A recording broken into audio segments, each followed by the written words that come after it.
if you think about it, what I learned from Shopify from a cultural perspective is like they're always rethinking the way things should be done, and they don't care about what the conventional norm is, if it's okay to do that or not okay to do that.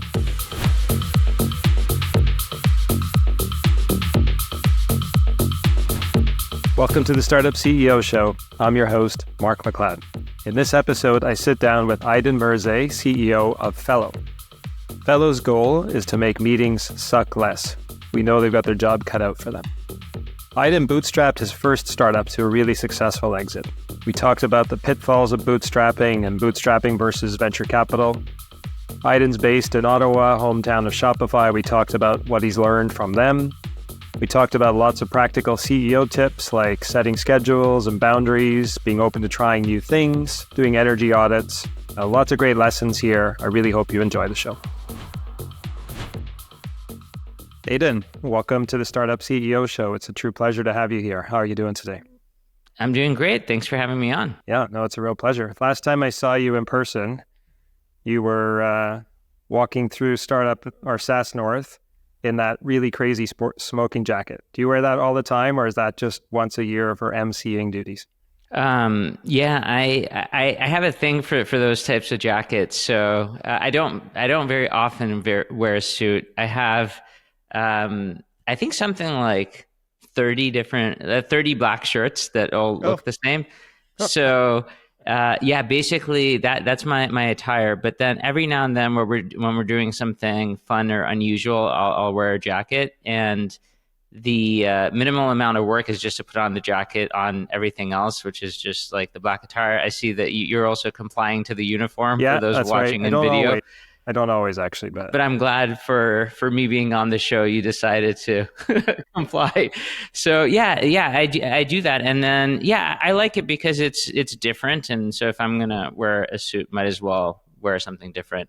I don't like conforming in general. And so if it's different, I like it. Well, I got to say, this is not why we're here today. It's not why people are tuning in, but I actually wish the world wasn't as casual as it was. If you set aside the alcoholism and misogyny, I actually love how people dressed in Mad Men. And that was actually my favorite part of having my own investment bank, is like I would wear suits every day, and every time I closed a deal, I'd get a new suit made. So now I have a closet full of really fancy suits gathering dust.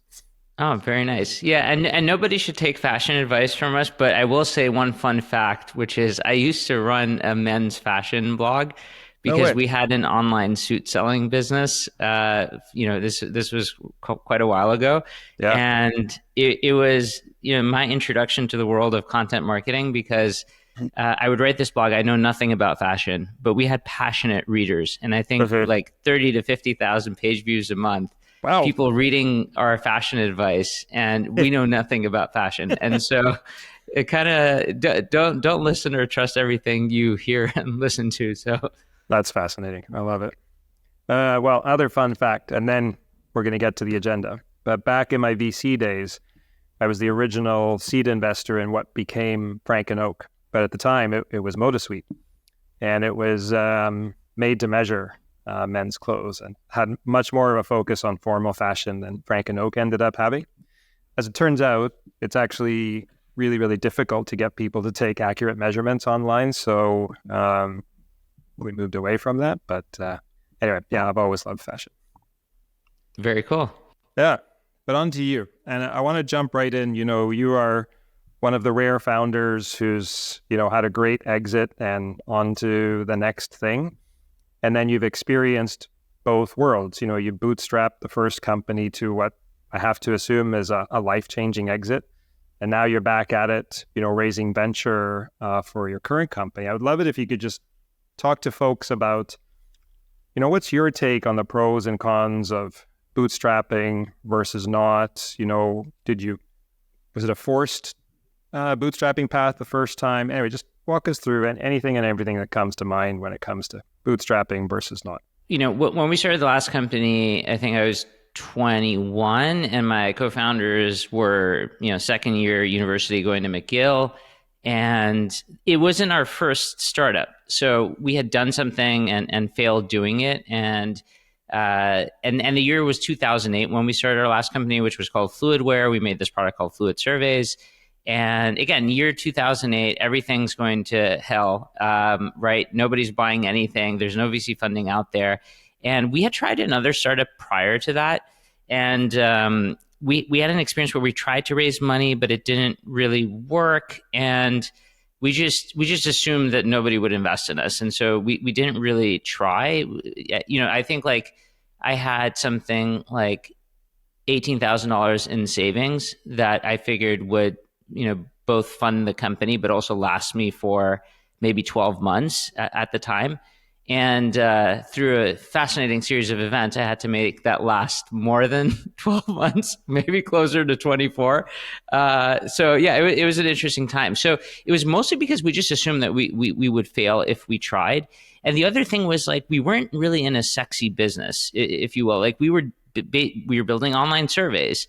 And if you asked us what our competitive advantage was, I would have said, I don't know. Like, we're just going to do it and it's going to be good. And we figured all that stuff out later. So if you were a smart investor, based on anything that we told you, you probably wouldn't have invested. So I would say we were mostly uninvestable. Like our first target market in that, in Fluidware was basically the federal government of Canada. So we made online survey software for federal government customers. Like that was and if you ask us what the total market for that is, I might have said, I don't know, maybe like $500,000, maybe $1 million. Nobody's buying SaaS. It's 2008, at least not in the government. And so it was kind of like a different world. And so we just didn't know better. When you said no one was buying SaaS, were you literally just installing on their premises? No, but they wanted us to. And so, we were trying to say, yeah, this is an online survey tool. And yeah, the way it works is your data sits on our servers. And they were like, what do you mean? Like, how does that work? Do you mean, do we give you our firewall? Like they weren't necessarily understanding. And so it was a gigantic amount of work to get that first customer to actually agree to. And once we had one customer agree, then the rest of them agreed. So I would say like it was a combination of we didn't know any better and we didn't necessarily, have like the way that people build startups today is they have this like grand vision of they want to build this gigantic thing and they want to change the world and they want to do all these things. And so we were just like, no, we're just trying to start a business because, we like from an early childhood, we loved the idea of building businesses and entrepreneurship was fun. And we just loved the idea of building businesses for the sake of it. And so we just started doing this thing. And that's basically how it started. But I think we were, and the company did really well. So we were always profitable because we had to be. We just, we're very scrappy. We did all the super scrappy things that you will. And, when we sold the company, basically there was no investors to share the profits with. So it was a very good outcome for everybody involved. That's so great. And so counter to the narrative of like, you have to raise, you got to burn your way to greatness. We celebrate raising capital, even though we're just building more and more of a pref stack. And obviously there are many, many success stories of that working, but I think it's the bootstrap story is not celebrated anywhere near enough. I will say, as a brief aside, there must be something about the survey category because SurveyMonkey, who bought you, was also bootstrapped for a long, long time. And the PE investor who originally invested in them told me it was the most profitable SaaS company that he had ever seen. And they didn't need the money. They raised money because they needed management support. They needed accountability. They needed, grown-ups, if you will. But every penny that they raised just went to the founders, right? Like the business itself needed nothing. This was a long time ago, and I might get the numbers wrong, but something crazy like maybe they had 30, 35 million ARR, and maybe they were like 15 people, and a lot of those people were customer support. So it was, but I don't know that necessarily like it's as easy to do those things these days. Certainly, like there are examples of, MailChimp famously bootstrapped. Like there are definitely stories like that, and it can be done. It was very difficult. I will say that like it was very, very difficult, and I don't know that I could do that again. Like I feel like it's one of those things that when you don't have a lot to lose and you can tolerate a lot of pain. It comes easier, and when you don't know better, right? And when you think that's how it is and that's how life is, then you can do those things. But it is definitely, it can be very taxing. But the stories are really fun afterwards. So when you tell those stories, they're crazy. Talk to us about the decision to sell. There's no one right answer when it comes to choosing to sell. The example I always bring up is Yahoo, rest in peace, when they made an offer to buy Facebook for $1 billion. And Facebook was a super young company, and it would have been a giant win. A fund returner for Excel, who led the Series A. Mark Zuckerberg would never have had to work a day in his life. And it was really, tempting. And when he polled all of his executives as to whether to sell or not, the ones who said he should sell, he fired them. And then with the benefit of hindsight, obviously it was a bad decision to sell. Yahoo's dead, and Meta now is a giant company. How did you think about it? What was your calculus? Talk us through that. Yeah, I think it was a really good offer. Like, I'll just say that it was, like you said, life-changing, and certainly a very good offer. And I think like that's a large part of it. But the second part of it was that we were still very early. I think like when we sold, I was 29, and my co-founders. I had 3 co-founders, but two of them were I don't know, maybe 25 at the time. So basically, call it 3 years out of school, and this was a big opportunity. But the other part of it was that we always admired SurveyMonkey. They were like I want to say the original, or one of the original, maybe after Salesforce, one of the original SaaS companies. And we always admired them, and they were always like, and it was very funny, for a long time they were the enemy, right? We would rally the troops behind the idea of crushing SurveyMonkey, and so then they became our best friends, and it was very interesting. But yeah, we were definitely, I would say, loved the idea of seeing the inner workings of a larger company that we really admired. And I think even at that time, the thing that we were most excited about was the opportunity to learn all the things we didn't know. We for the most part we made stuff up as we went. Like we didn't really. It's not like it is today, where there's so much information. Like, what do you want to learn? Just it's so easy. It's so easy to find people, talk to people, learn stuff. We were just like inventing stuff as we went, and it was an opportunity to, we thought, work with a bunch of people that could teach us things. And for us, it was, okay, this is one company, we're going to do other companies. And so really it just seemed like a natural place to go. And then there was upside too, right? So it was, when we did sell, it was a cash and stock deal. And then, later on, SurveyMonkey did IPO. And so it was, there was still opportunity to have upside, do a bunch of learning.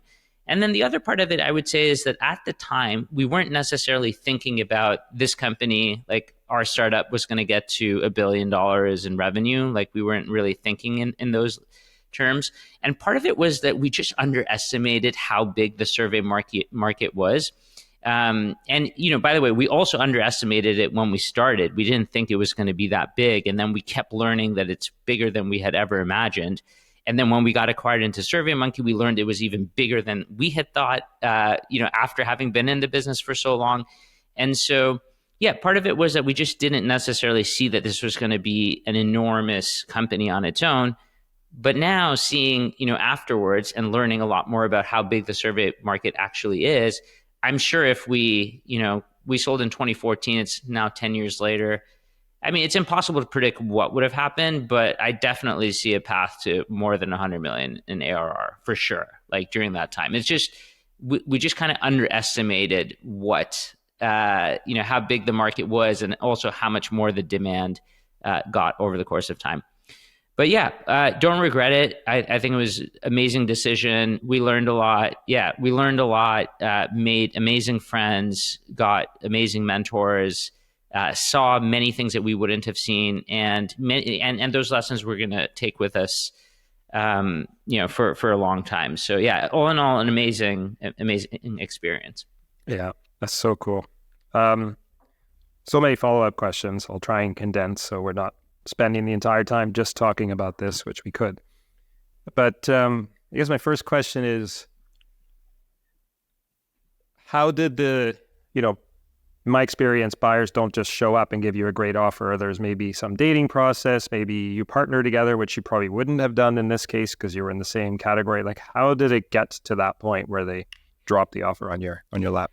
Yeah, it's very interesting. So a couple of interesting things. So we were starting, like we were, getting towards pretty significant revenue, and things were getting more serious, but somehow we were becoming more conservative. It just like we kept hiring more people. We were getting close to like 100 employees and all bootstrapped, and it's very different, right? So it's funny these days we talk about, burn rate as an example, or how many months of runway you had.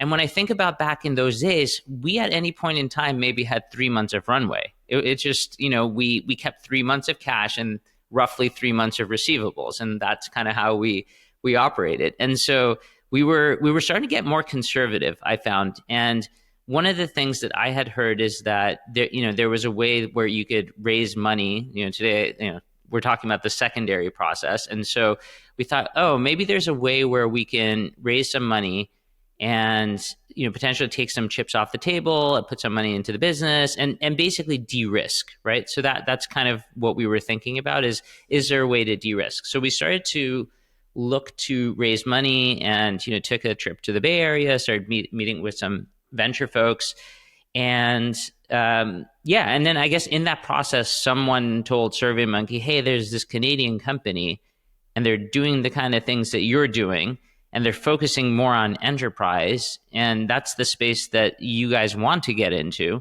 So maybe you should meet with them. And so we got an email, and then did an original initial discussion. We didn't know if they were like friends or foes, and it was a very interesting process. It was probably a year in the making. It was a long time because I think they were interested, and then they weren't interested, and then nobody talked to each other for 3 months, and then they came back. And, part of it was that in their plan, SurveyMonkey wanted to get into the enterprise space. They wanted to compete with Qualtrics, which was the bigger enterprise player. We really saw Qualtrics as being more of the competitor to Fluid Surveys, which was our product. And so, and I think they tried some things on their own, but then, time is of the essence. And so they thought it was a good move, and then they became more serious. And it took a long time because this literally was kind of our competitor, right? And when a competitor is talking to you and they say, hey, why don't you share some of your numbers? And it was really funny. One anecdote I remember was at some point they said, we want to send us some information, and for example, send us your employee list and what everybody does. And we said, well, I mean, can you sign something? Like maybe an NDA or a non-poach agreement, so that we don't spend a bunch of time telling you who the best is, right, and who are the key people, and then we see that they disappear, and they're like, oh no, we can't do that. Why can't you do that? Because then we would have to tell more people in the company, like our recruiting team, about us looking into this deal when we're not sure we're serious. So sorry, we can't do that. And so it was just a bunch of stuff like this that made this deal take a very, very long time. There wasn't a lot of trust until I think we officially signed an LOI, and it seemed that they were serious. And there was just a lot of we didn't know it was serious until probably if 2 or 3 months before the acquisition actually started to happen. Wow. What was your state of mind through all of this? This period where you don't speak for 3 months, are you freaking out? Are you cool? Because, you weren't counting on it anyway. What was your headspace like? Oh no, it's super distracting. Super distracting. Yeah, it is super distracting because, it changes your plans. And also it's a lot of work, right? There's all this information requested, and you've got to keep it quiet. And, it's very distracting on the business. You get to a point where you start to think maybe they're trying to wear us out, and then, at the very end, change their minds and give us a lowball offer or something like that. And so, it was very distracting. And when it was over, it actually felt really good for it to be over because it was just such a, distraction. Safe. I love it. Did you even have like a finance leader, or you were just having to figure this out yourselves? No, we didn't have it. Again, like we were very bootstrapped. So Yeah. we, again, no board of directors, no, What a luxury that is. yeah, Wow. no executive team, no finance plans, no one in HR. Like it was a very, scrappy company of Right. close to 100 in staff.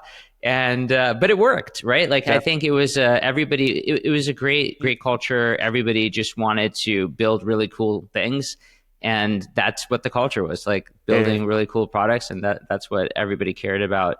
And yeah, all in all, remarkable experience. I love it. So you got back in the ring with Fellow. First of all, please tell folks about Fellow. But, you've chosen a different path this time. You have raised VC. Maybe talk us through that decision as well. I would say we had a really good outcome with Fluidware, but I always wondered, could it have been bigger? Could we have done things differently? And so my co-founders and I always wanted to experience like what it's like to raise money. And so that's the thing that we always wanted to do. And yeah, so that was part of the motivation. So, we came up with the idea for Fellow while at SurveyMonkey.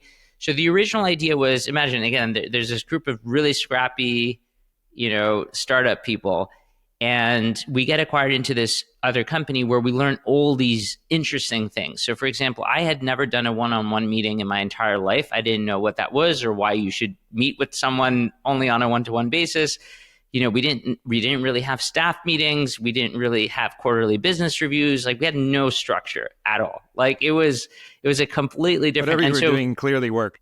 It worked. Yeah. It was all about just building cool things and satisfying customers. And that's like, those are the only two things we cared about. And so all this to say is we get into SurveyMonkey, and then we're there for a few years, kind of see the path to an IPO.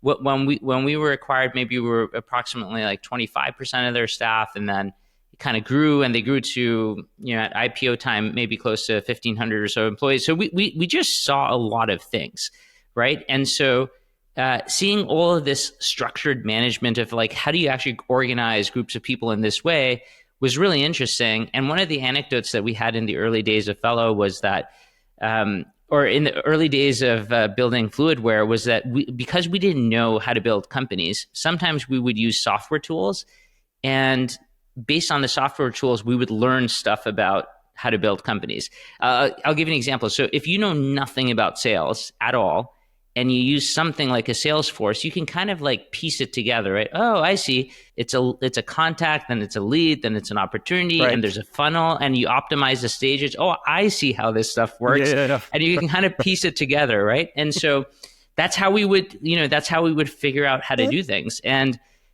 then one of the questions we had after being exposed to all of these like structured management things of how to organize groups of people, the question we asked is like, how come there isn't software that helps you do that? Like that would be cool. How come there wasn't something like that we could start to use? And so the original idea that we started with was this idea to build a manager's co-pilot. So we just wanted to build a tool for managers that would teach them how to do these sorts of structured management things. So that was the original concept. And so we left SurveyMonkey to do that. We wanted to start a manager's co-pilot. Now, if you said, did you know what that was? I would say not necessarily. We're just going to start to do things and then, figure things out as we go. There's a bunch of things I learned from the Fluidware experience that I would not do again. And then there's a bunch of things that we knew that we would definitely do again. So one of the things we used to do at Fluidware is even before we built anything, we would create these mockups, and then we would show people, and we would say, "Hey, would you use this?" And before we ever wrote any code, and so we did the same thing with Fellow. We just went across and started showing mockups and screenshots to potential customers, and we were very fortunate in that we showed some of these screenshots to some people at Shopify, and they really liked what they saw, and so they said that if you build this, we'll be a beta user. And that's basically how that started. And so the original idea, build a manager's co-pilot. And I'll kind of fast forward a little bit because, we started doing that, and then the pandemic happened, and we had built all these different things. all these different components of what would be a manager's co-pilot. But once the pandemic happened, everything changed and people started to meet a lot more. And we noticed that what people were using in our software more than everything that we had built was everything on meetings. So they were just using our meeting functionality a lot. And so we decided to make a pivot. And so we changed from being a manager's co-pilot to being a meeting productivity platform. And so that's what Fellow is today. So I would say like chapter 2 of Fellow I'm saying chapter 2 because we're about to go into chapter 3, but chapter 2 was mainly to build a tool to help people spend less time in meetings and make meeting time productive. Everybody complains about their meetings. Fellow solves meetings. You use Fellow and you no longer have a meeting problem. And so that was that's what Fellow became. And the new wave of where we're going is we're gonna incorporate a lot of AI. So Fellow will be your AI powered meeting co-pilot. I love it. Yeah, I'm sure people universally feel that meetings suck. What is the meeting problem? Yeah, so the meeting problem is multi-pronged, but I think the root of the meeting problem is that it's people start to meet for a given reason. I think like the biggest aspect of the meeting problem is that a meeting is just a process, right? So when you think about a QBR, or you think about a one-on-one meeting, or you think about a staff meeting, all these things have a purpose. But what happens with companies that stay around for longer and longer periods of time is that there's all these processes that get created, and over the course of time, whether or not you need them in the same way changes, but people don't necessarily take those processes away. They don't morph their meetings, they don't remove them, and they don't rethink them. So I think like this is a large part of the meeting problem. And there's a lot of just hygiene things. So if we start to talk about things that you need to do to run a great meeting, we can definitely do that. But the problem is, things like obviously always have an agenda. Only people who are going to speak should show up to the meeting. There should be clear action items. You should know what you talked about last time.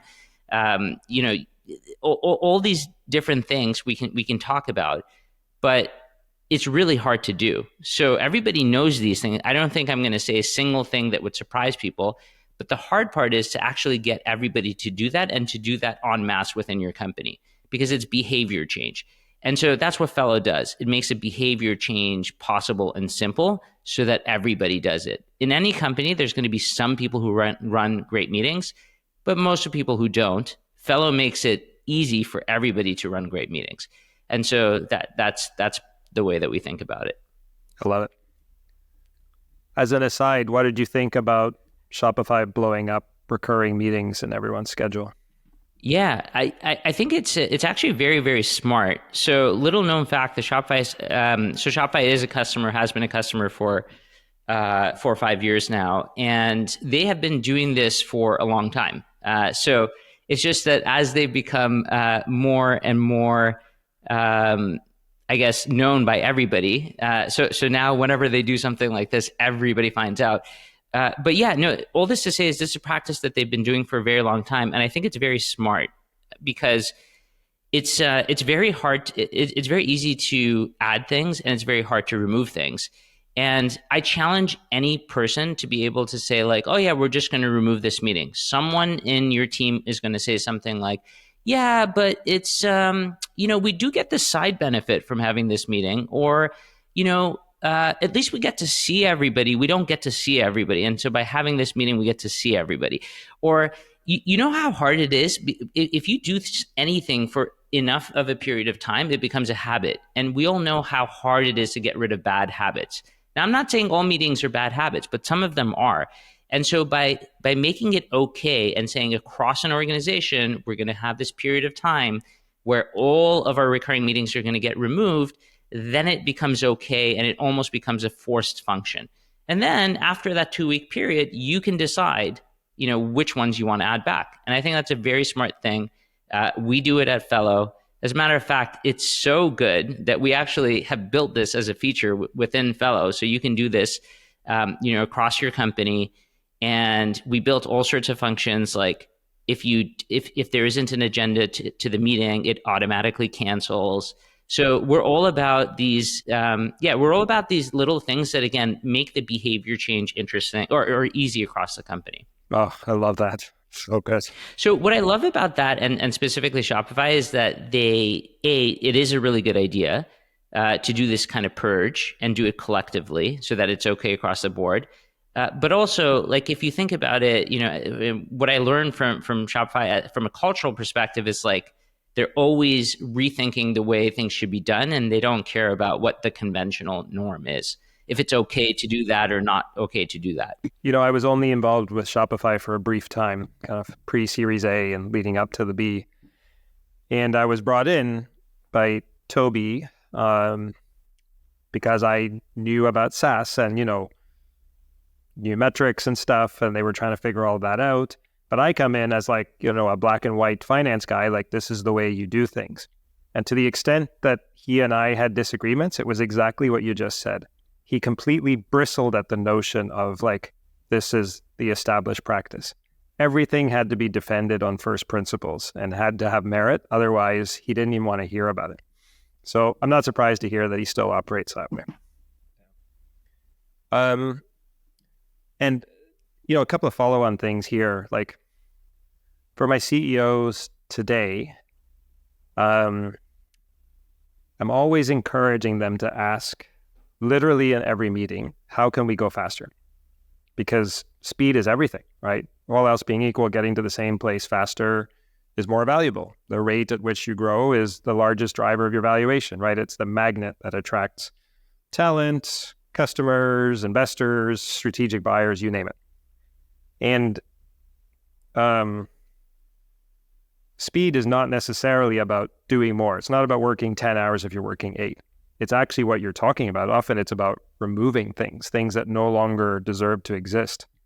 I've actually encouraged, I don't know if this is a functionality inside Fellow, but I've encouraged CEOs to ask after a recurring meeting, to poll the people in the meeting, does this meeting deserve to exist? Will we hold this meeting again? Because it's such an expensive use of time, right? It has to, in my books, has to be justified. Yeah, and these are these are the things that are, again, the way that we think about building software is common workflows and good things to do. We just make it easy for everyone to do it. So yes, you can get that type of feedback on a recurring basis, and you kind of set what the recurring cadence is. But I think, like, these things need to be done. And I think what's hard about them, and as we're talking about building companies, is this is not the only habit. I mean, we're talking about meetings, but there's a lot of other good things that need to happen within companies. And the hardest part is that most people know, most people would agree, but it's just really hard to get people to do it. So I think good software is about making it easy and making it so that everybody can become a great meeting host. Yeah. What is your personal meeting reality? Like, I know some CEOs who are just back to back to back to back, and then they pound emails at night and, like, eat during a meeting, but others actually have changed altitude and have lots of time for reflection and deep diving. Like, what's your reality? I change my reality depending on, where we are in the business and, like, what's required. But yeah, generally speaking, I would say that my daily workflow kind of looks like I try to have no scheduled meetings before noon. And I remember the first time that I did that, I was like, there's no way I could do that. Like, someone's gonna, like, people will complain. And then so what I did is I do this often, where whenever something feels controversial, even to myself, I say, hey, I'm doing this experiment where, for the next 2 weeks, I'm going to operate like this. And so I did it. And so that's my kind of flow. So my meetings with others will only occur between the hours of 12 to 5. And we also have a no meeting Wednesday.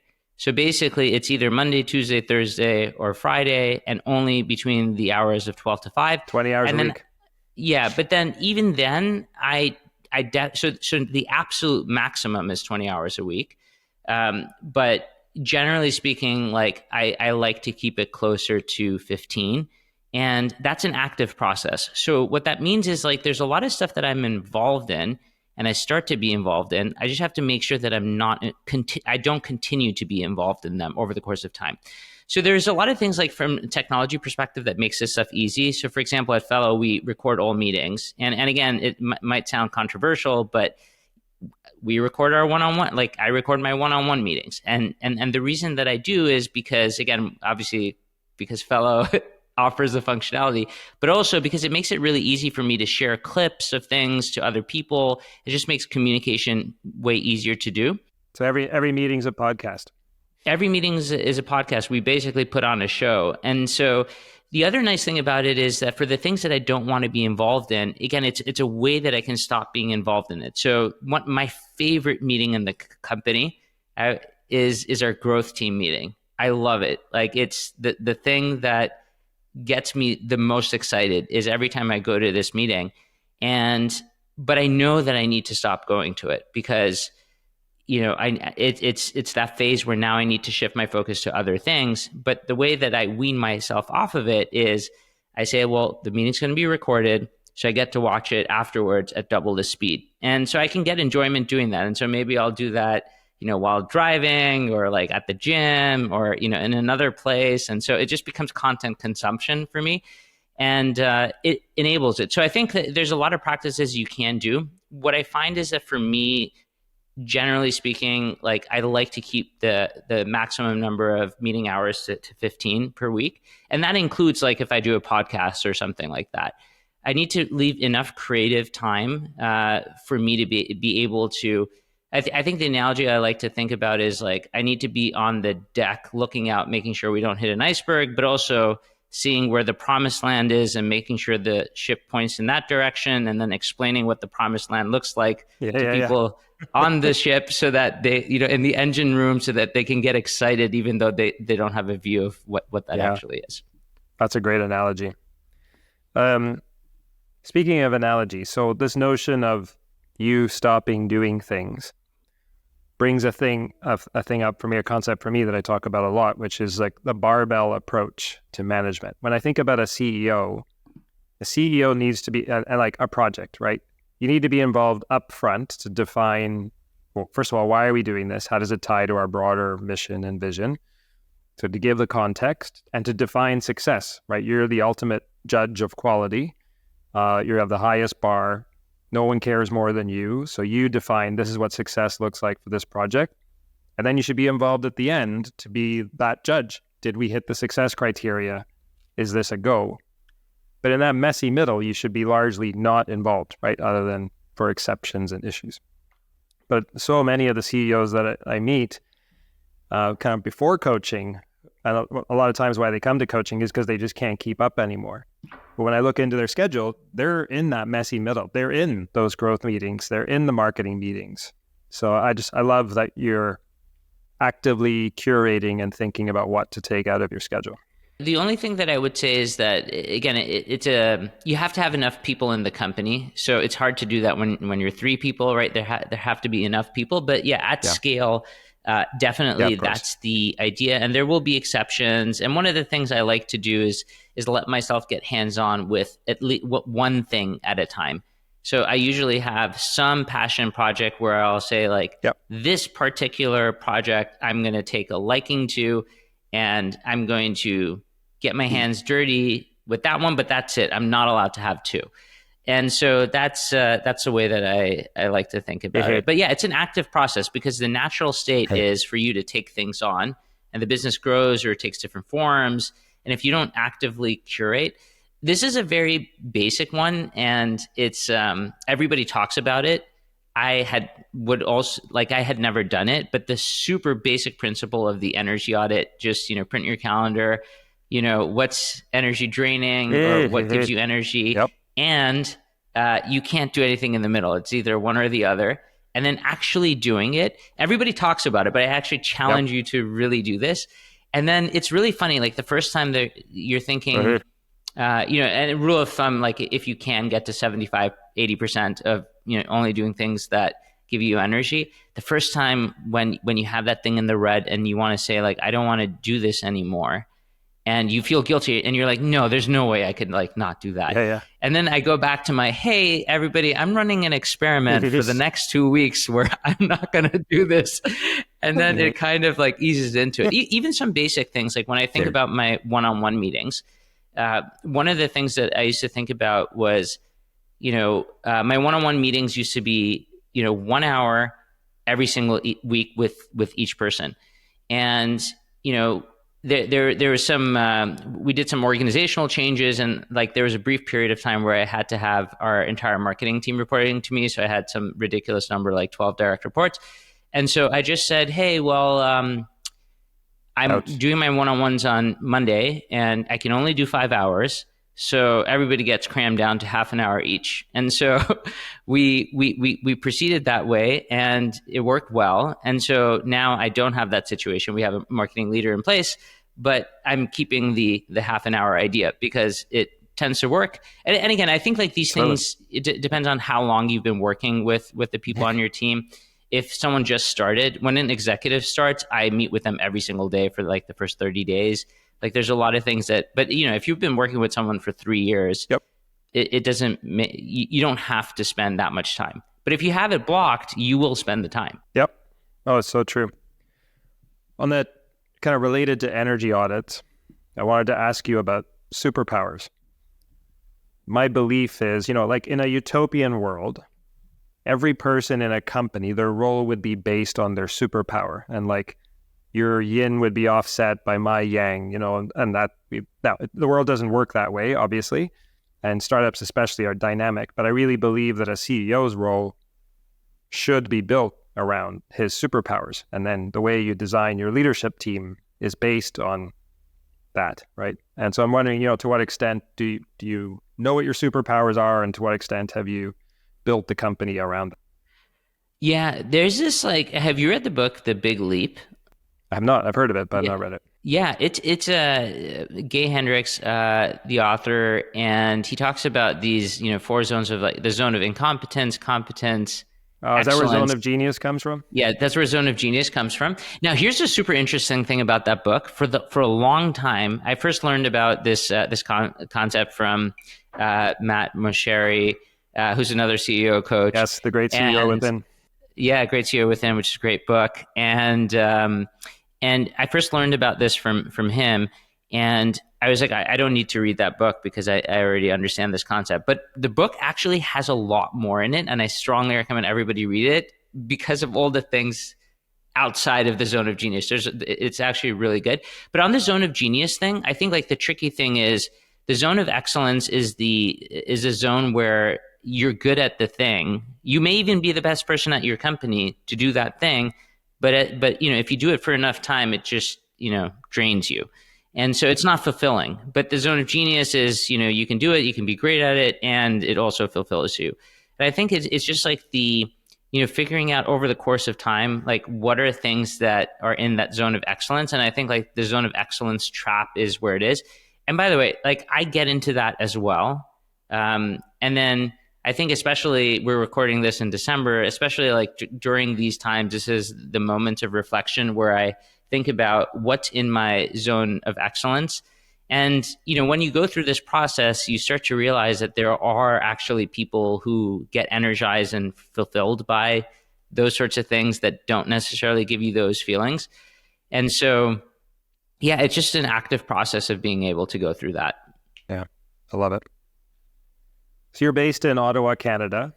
And even though they're no longer headquartered there, it's hard to think of Ottawa and startups and not think about Toby and Shopify. And you guys started your companies around similar times. And so I'm just curious, what influence has Toby and Shopify had on you and how you built the company? Yeah, there's a Globe and Mail article about this, the original Fresh Founders group. So so we all, we did build the companies at the same time. And so we all used to meet together in this group called Fresh Founders. And, I make it sound very official, but, at the time, again, there's like maybe 2, 3, 4 people, and then it kept growing a little bit. And we used to meet Friday nights at 8 p.m. once a month at Second Cup, in downtown Ottawa, right? Like this is what we do. Wild. Yeah, but think about like we met at a coffee shop on Friday night at 8 p.m. Nobody would miss this meeting, Mark. Like nobody would miss it. You would change your travel to make sure you went to this meeting. And again, like the year is, we're talking about the year, I think when I first started going, maybe 2006 or 2007, even before I started Fluidware. And we used to meet and just chat. And this was like it was a peer group, but it felt like more than that. To our other friends, we were the abnormal ones, like the super weird people that call themselves entrepreneurs, but really maybe they're just unemployed. And it wasn't cool. Like it was not cool to be a startup person at that time. And you would go to this group, and then everybody else was like you. And so yeah, some of Toby was there, and Harley was there, and Luc Levesque was there, and like there's a bunch of people. Paul Lem was there, and so there. Yeah, we basically would meet. And so one of the things that we would do is that anytime anyone would discover something really interesting, we would all be excited to come and share with everybody else. So I remember in the early days, one time, Toby had figured out how to do Google Ads. This was like, and he's like, yeah, I'm doing it, and it's costing me like, I'm going to make up a number, $300 to acquire a customer. I'm like, whoa, $300, that's a lot. And he's like, no, it's not a lot, because the average customer pays us $700. And it's like, and so again, we're very novice, right? Like at that time, but this is like a huge discovery for all of us at the time. So we're like, and then so he does a class where he shows us, how he does that, and like the at the second cup, he's doing a class. That happened in the office, but it was kind of like an invitation that like, hey, let's go back and we can show you how this stuff works. And it was the same thing for sales. So I think my company at the time, we were the first people in the group to do things like demos, online, where you would use WebEx and show the screens. And then when we kind of figured that out, then like I was teaching everybody else in the group how to do that. So it was a very sharing kind of environment. And anyway, so that's how we originally all met. And there's a lot to learn. I think the things that I've learned over the course of time, and the things that I'm most impressed with, is their I would say their ability to like be ahead of the time and make really, I guess, bold decisions and do them very quickly. I mean, a very recent example was when they went from, just being an all office to an all remote company, like making that decision and then burning the bridges too afterwards, and selling the property, and making those kinds of like very, I guess, bold decisions. So that's something that I've definitely learned from them for a long time. But yeah, I mean, in addition to that, I would say that they're very big thinkers, and like there is no limit. And so this concept of like just thinking when you're building a company that there really is no limit. And I mean, those are probably some of the things that I've learned in hanging out with those guys. Those are great observations, actually. I actually attribute those big decisions that you talked about to their first principles thinking. They're not bound by convention. They're not bound by should. Right? Just think of the old CFO in me is just thinking of all the leaseholds they just wrote off their balance sheet. They spent millions on each of these facilities and they just burnt it, but it didn't matter because they're not bound by convention. And no question, they think big. That's for sure. So this Fresh Founders was a peer group, and all of my CEOs have either a formal or informal peer group, because the CEO role, it's like the toughest role. It's the only one that doesn't have a gradual path to get there, and only other CEOs really get it.